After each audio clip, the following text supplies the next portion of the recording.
Welcome back to Rugby Wrap-Up's MLR Weekly. Matt McCarthy in New York City. We have a great show featuring former Utah Warriors head coach Greg Cooper, now with the Green Rockets in Japan Rugby League One. We also have Pat Clifton of the College Rugby Show on the College Rugby Corner. And, of course, we have John Fitzpatrick with Rugby Morning's Coffee Break. Rugby Wrap-Up's MLR Weekly brought to you by Sheehy Auto Stores. It's easy at Sheehy. The Pig and Whistle, New York City, the world's best rugby pub. And Lean and Limber, stretching your way to a healthier lifestyle. There is a massive responsibility on the 23 that are privileged enough to step out on that field today.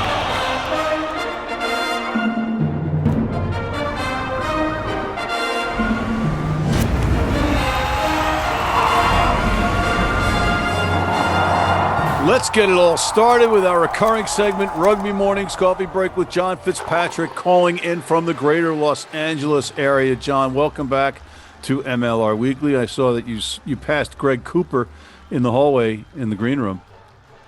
Yeah, we were on a transatlantic flight. I was going to Japan. He was going to LA or something like that. You got his wallet? I stole it from him. Attaboy. All right. What do you got for us, John? Yeah, Matt, this doesn't happen to me often, but clearly I've become a rugby celebrity because this Saturday morning at a SoCal Youth Rugby match in Mira Costa High School, I helped coach in the U10 LA Youth Rugby program. They were taking on Belmont Shore and Tribe Rugby. The referee for the first game, a guy by the name of Julian, introduced himself to me. He says, "Hey, aren't you on that MLR show?" And I said, "Yes, Julian. Thanks for watching." Cool. That's cool. But is Julian's new song a takeoff of a man named Sue? Oh. You know what I'm saying? Yeah, no offense, Julian. I know you're probably French, so it's okay. He's definitely not French. Next. Yeah, Matt, I want to go back to last week's episode because it kind of got glanced over real quickly. In your conversation, you were talking about the possibility that in the 2026 MLR season, the players will be able to pick their own numbers? Well, is this what's going on here? I don't have any official intel on this, but I know it's been bandied about, and I'm for it. And I know I'm getting bullied on social media and Reddit and elsewhere. I'm looking at you, beer. But I'm all for it. And it's practical reason. Number one is expenses, and we're trying to keep all expenses down in this league. If a player has his own name on his own jersey, they don't have to keep changing the names on the back of the jerseys. And I don't know if you've seen some of the efforts at that where the numbers are disintegrating 3 minutes into the game because of humidity or because of rain. This will have the numbers on the back of the jerseys for the entirety of the season. You don't have to worry about the player moving from 4 to 5, from 1 to 3, from 2 to 8, from 8 to 7, and so on and so forth, right? That's pragmatic answer number one. Then I would say this enables us to market players and market numbers and then get toward a number retirement ceremony eventually 25 years from this date on, making history. Couple comments. One, absolutely, player names should be back on the back of the jerseys so kids and fans can purchase jerseys. That's an obvious one. This is not a league mandate. This could be teams have the option to do this. Well, we don't know anything about this yet, so...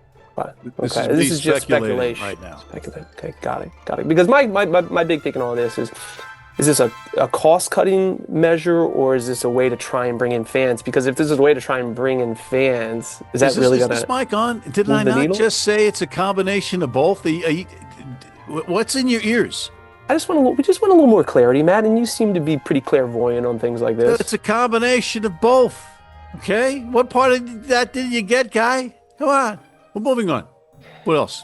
Well, staying on jersey numbers here, I think Old Glory DC is going to hand out their 9 jersey, or hand it back to Connor Buckley. He's been re-signed. That's probably no surprise there since Ethan McVie shipped up to New England. But Matt, the bigger question is, and we've talked about this before, when's your guy Connor Buckley going to get a cap for the men's Eagles? No, he should have gotten one last year in my humble estimation, but what do I know? Great signing. Great re-signing of Connor Buckley. He's a fire plug, good leader, And that's a good mix that they put together in this offseason. I like what they're doing down there. But it's also great that we have that rivalry between McVie and Buckley with New England and Old Glory. Love rivalries. Next. California Legion, of course, making a couple of player announcements. Jason Dom, Christian Poitevin coming back. We'll probably see a couple more players. But Matt, probably the biggest thing that I'm looking forward to as we're getting closer to February is that MLR training camps should be starting probably that first week of March. You know, there shouldn't be anything coming up, right? We should be full. Well, as we record this program, there are final talks going on in Chicago about details of the collective bargaining agreement. And, you know, those things can always get a little sticky. I don't have any access to what's being talked about per se, but, you know, let's just be cautious and hopeful. Cautious and hopeful. I remain cautious and I remain hopeful about what's going on. And it'll all be out by the time this comes out, or just shortly after this show comes out. So anyway, what else? Wow, way to end on some good news there, Matt McCarthy. Yeah, well, you know, I just report the news as I see it, John, and I try to vet things and yada, yada, yada, and I know I'm going to get destroyed on Reddit again. Thank you, and I apologize in advance, Reddit. Yeah. And on that note, John Fitzpatrick of Rugby Morning, thank you. We'll see you again next week. In the meantime, don't go away, because after this break, we're coming back with Greg Cooper, who was the former coach of the Utah Warriors, who's now back in Japan Rugby League One. Don't go away. Mercy me, that could have put him in Ward 4. I hope not, Bill. That's a maternity ward. Need a great price on a new vehicle? Sheehy makes it easy. Easy Price shows you our lowest prices on the Mid-Atlantic's largest selection. Find your best price online or at any of our 31 dealerships. It's easy at Sheehy. Sheehy.com. If you're in New York City and want to watch some great rugby, have some great food, and some great times, go to the world's best rugby pub, the Pig and Whistle on West 36th Street.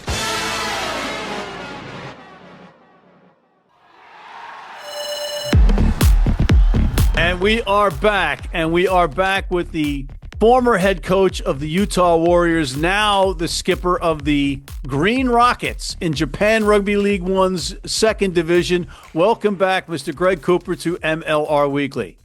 Thanks, Matt. Yeah, no, always good to chat. Always enjoy it. 7 caps for the All Blacks, a massive 1,520 points for Otago over 12 seasons. You were the first ever Super Rugby champion playing for the Blues. On the coaching side, you've guided Otago to the NPC, which is the National Provincial Championship. You coached the Highlanders and Super Rugby, Stade Francais, the top 14, and of course the Utah Warriors. Did I get all that stuff right? Yeah, there's a bit of Japanese before Japan this time, but yeah. So the Dynabors, right?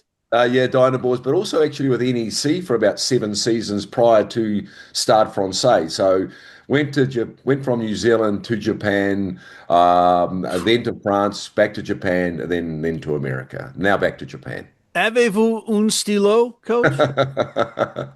Oh, look, it's been a journey. It's been a journey. Just asking if you had a pen. Just asking if you had a pen. That's all. You said NEC, and that was that the Green Rockets? NEC? Yes, it was. I was with NEC Green Rockets back in 2008 to about 2015 in varying roles. I was consultant, advisor, head coach, and then it was to France, and then it was back to Mitsubishi Dynabors. And now this team, the Green Rockets, was the NEC, but now there's a new ownership in. Well, we are still the NEC Green Rockets this year, but yeah, we got news. I arrived from America about 2 weeks or whatever it was after leaving America, and I arrived into Japan, and about a month after that, in August, we got told that NEC Green Rockets, the NEC company, been with the team for 40 years, one of the early teams in the competition, have decided they actually want to leave the rugby program and look for new ownership. So did you think it was a joke because you just came from that situation in Utah? Well, this is probably my third time. Like Stade Francais, when I was there was look of a merger of Stade Francais with Racing 92 in Paris, which is, it's a thing that is unheard of. Right, and, crazy. Yeah, crazy. That's a crazy thing. And so It would have been like it would have been like the Wallabies and the All Blacks merging, yeah, exactly. right? That's what it was like. So, I ended up I remember one stage ended up in a courtroom in Paris with the racing lawyers, the Stade Francais lawyers, and we went on strike, and we were training at an army base, sort of a secret training in an army base in Paris. So yeah, that was a crazy time. And then obviously the Utah Warriors, and I'd left the Utah Warriors, but then What's the movie here? There's a movie here. Yeah, look, the gendarmes and the yeah, look, it's a never-ending story, that's for sure. That's no, it's crazy. It really is. It's been a crazy ride, but thoroughly enjoyable. So Japan Rail is the biggest rail company in Japan, and rail in Japan is huge. Yeah, it's the biggest rail company in Japan. I think it's in the top 10 in the world as well. So we have new ownership starting at the for next season, which is wonderful news. so it's not flying from Salt Lake City to Miami, right? It's a little bit better. It's a little smaller. It's easier to get around. Yeah, it's a lot easier. No time zones. We very rarely fly. We go Shinkansen, bullet train. Trains are great. Yeah, the train system is phenomenal. So we bullet train everywhere. Our next game is a home game, but it's then we'll end up going. We've got another game in Tokyo here. Then we're up to Kamaishi, which is up where the earthquake was. So up, where the tsunami was. So it's an incredible country. It really is phenomenal. But going back to what you just said there about flying across America. Look, I had one of the most wonderful times of my life living in America. I really enjoyed it. Salt Lake City, that area, it's stunning, absolutely stunning. So and great people. It was just it was a fantastic time. So let's talk about the Warriors for a second. So how did you? It seemed to me that everybody was thinking this was positive. It was all going to happen, and I'm like, I said a number of times, I'm like, they're asking for somebody to like 50% or 2/3 ownership to come in, right? And it's while teams are folding, and it's a league that's hemorrhaging cash. And I'm thinking this isn't going to happen, and everybody's telling me no, it's going to happen, and then it didn't happen. At what point? Well, my understanding, and first and foremost, so, like I've got a huge amount of respect for Kimball Kerr. That guy's heart is absolutely, is in for the right reasons. And he was looking to build, and we had a pretty good year. With a top qualifier, we stumbled against Houston, but look, it was and that's a lot of credit to him and what he's done to bring that team to that level. He's worked very hard for that. So the one guy I feel incredibly sorry for is Kimball, for what he's done and what he's done for Utah Rugby, or Warriors Rugby in Utah as well. But it looked to me as though it was promising, and my information was it was going to work, and it just fell over at the last minute. So It wasn't for lack of trying, lack of work, lack of heart. It was one of those things, and very, very unfortunate. All right. So while we're talking about the MLR, how would your team, the Green Rockets, fare against the Warriors? Well, look, we're not first division. We're aiming to be first division. Has been, so NEC's been a powerful traditional first division team 15, 20 years ago. And they've been sort of in the second division for a number of years. Look, I think the Rockets at full strength. Sorry, I think the Warriors at full strength with the team that we had this year, and we never really got to full strength. That was a problem. We had Kyle Brown was out injured for half of the season. We had Spencer Jones out. We had Gavin Thornbury out. We had D'Angelo. Yeah, you guys were banged up. We were pretty banged up, so we never really got there. So at full strength, it'd be a challenge for the Rockets, even though we've got some very talented players. Remember, we're only allowed 4 foreign players on the field. So, but we can have what they call 4 on the field.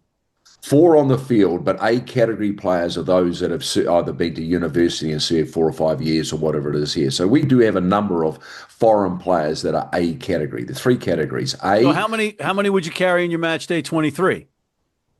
In terms of we had 23. I guess you can only carry 4, right? We only carry 4 plus generally 2 in the reserves. We can have 2 in the reserves, but that becomes challenging because if you put 1 on, you've got to take 1 off. Right. So if it's not in the right position, then you've got to juggle and take almost 2 players off to make sure the Japanese player goes on. But we do have a number of foreign players who are A category. They've been here long enough to serve as A category players. I see. All right. I think the Warriors would give us a good run for our money, certainly at full strength. Well, I'm just thinking, the one thing that I noticed about American rugby right now is we don't have the giants. And you got a Rory Arnold over there, right? And he's what, 6'10"? Rory's 6'10". We got a guy, Paddy Parkinson, played for the Highlanders, New Zealand Māori. He's 6'8". But unfortunately, Rory hasn't played a game this year because he got a significant concussion, so he hasn't played.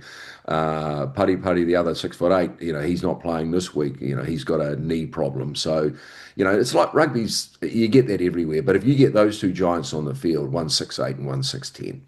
And you got, Free Jacks legend and Rugby Football Club Los Angeles legend Reese McDonald over there, right? Yeah, great guy, Reese. Reese slots into both positions, 15 and 10. But again, it's not. Reese started last week, and it's we can't always start, because we've got to fit the other foreigners, and there might be a game we've got to load in the forwards. So we could have 3 foreign forwards, 1 foreign back. So Reese has found himself at times starting, at times off the bench. Now, Reese is clearly, should be starting for any team, but it's just, does the mix work from week to week? Okay. I want to ask you a broad question because, we're in a situation here. We're down to 6 teams with Major League Rugby, and there's meetings going on this week in Chicago with players in the collective bargaining agreement and everything else. What can the MLR learn from Japan Rugby League One? It's a real it's a balancing act, and the balancing act. I've been in France where you start off with a lot of foreign players, and French slowly diluted the foreign players because the foreign players were there to grow the standard of the rugby, and the standard of the rugby grew. Japan has done the same thing. There's they've had they've brought the foreign players in, they brought the foreign coaches in, and at some point. That you've got to start then diluting that a little bit in terms of making sure there's more American players, more American coaches. I don't think the time is right to go wholesale cut that back. I really don't believe that. I actually do think the standard of the game is important. I think the Canadians. I still believe that the Canadians. It might be a numbered. Situation, but I think the Canadians are important to the growth of that game, for growth of the game in Canada, but also the growth of the game in America. So the quality of the game. It depends if you ask a Team USA fan after the Canada beat of course. Team USA, to qualify before we did, and that was our mantra: just beat Canada, and we lost. Yeah, but I do think there is I think maybe it's 1 or 2 that doesn't count as the international. So. I think there's a balancing act, Matt, at the moment of getting the international numbers right and the Canadian numbers right, but at the same time you can't, having 12 foreigners on the field, or in that 20, you can have up to 12 foreigners. I don't think is great for the game of rugby in America.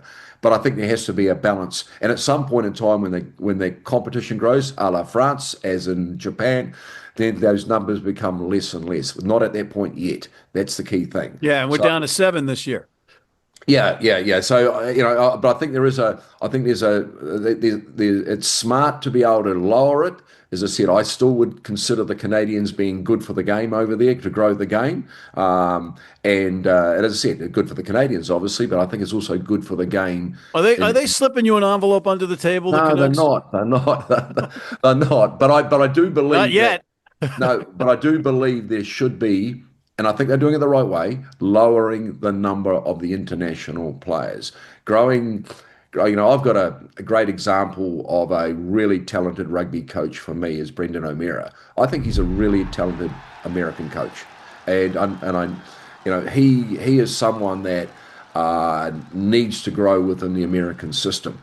He should be involved in the Eagles setup at some stage in the future because he's talented. But at times I think there's that feeling that he's not a foreign coach. There's some very good foreign coaches that go to America, and there's some coaches that aren't that good when there's some good American coaches here. Brendan is an example of an outstanding American coach. And I would like to see America grow Brendan because he's sitting there ready to grow, and he's the perfect guy. How about some kind of exhibition season or something between the MLR and Japan Rugby League One? What do you think of that? I actually think that would be a great idea. In fact, I was talking to a coach recently about an opportunity to, it might even be just a pre-season type game. Now it's just a matter of how the seasons work.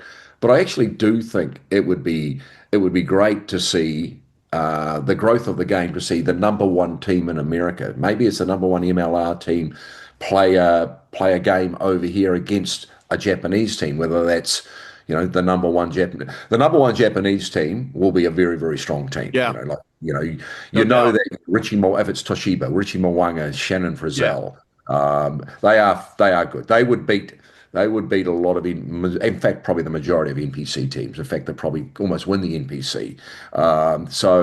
But the best MLR team against a team in Japan would be a great idea to promote American rugby and Japanese rugby. All right, and final. America's, it's a. I spoke the other day to our boys. I said, "Would you like a game against an American team?" And they got pretty excited. They thought we were flying to California. Well, let's make sure the teams are still here before we plan. Exactly. Final yes or no question. This is a yes or no answer. Will we see the Utah Warriors back in Major League Rugby at some point? Oh, yes. Yeah. Yes, they will. Yes, you will. All right, that's music to my ears, Coach, and it's always great talking to you, Mr. Greg Cooper of the Green Rockets in Japan Rugby League One's D2. Thank you for coming on. Yeah, great chatting, Matt. All right, buddy. Thank you very much. We'll be right back with Pat Clifton on the College Rugby Corner. He's of the College Rugby Show. Don't go away. Digs like a demented mole there. It's 2026! Different year, new opportunity, and where does that start with? Your health.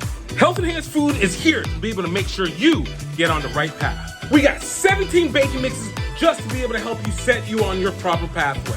Whether you're taking it from the spectrum of ketosis, needing keto diet, gluten-free, or you need something more serious because you're diabetic, have renal failure, it's time to bake yourself into the best form that you ever have been.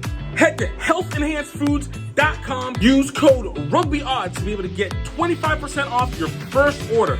And of course, Matt, no, just stop talking. Guys, stop him.